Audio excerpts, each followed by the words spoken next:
Ya, percepatan sertifikasi layak higien sanitasi SLHS untuk dapur penyedia program makan bergizi gratis terus diintensifkan Dinas Kesehatan Provinsi Sumatera Selatan. Lantaran hingga saat ini belum ada satupun dapur MPG yang terdata telah memiliki sertifikat tersebut.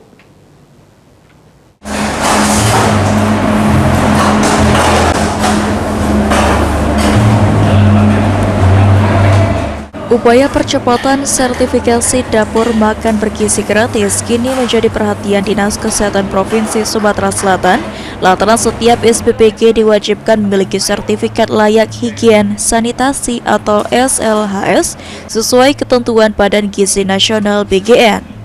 Kasih Kesehatan Lingkungan Dinas Kesehatan Provinsi Sumatera Selatan Hermansyah menjelaskan saat ini pihaknya belum mendeteksi adanya SPPG yang telah memiliki SLHS.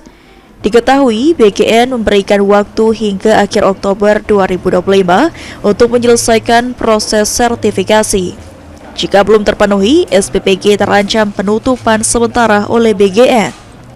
Ditambahkan Hermansyah, mekanisme penertiban SLHS dilakukan melalui pelatihan penjaga makanan, inspeksi kesehatan lingkungan, dan uji laboratorium terhadap air serta makanan di BTKL Palembang.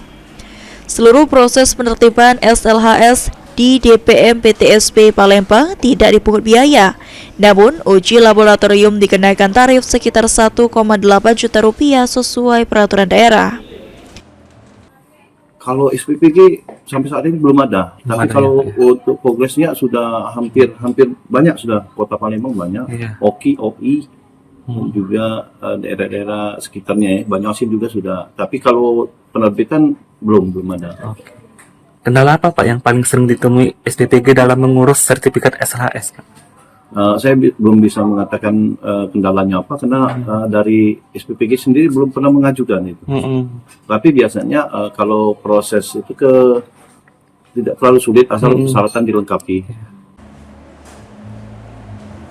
Sebagai langkah percepatan, Dinas Kesehatan Provinsi Sumatera Selatan telah bekerja sama dengan APJI Sumsel dan berhasil melatih 2.374 penjaga makanan dari berbagai SPPG di kabupaten kota. Diharapkan minimal 50% penjaga makanan memiliki sertifikat kompetensi agar SPPG dapat melanjutkan pengurusan SLHS. Hafidz Zainul, PAL TV.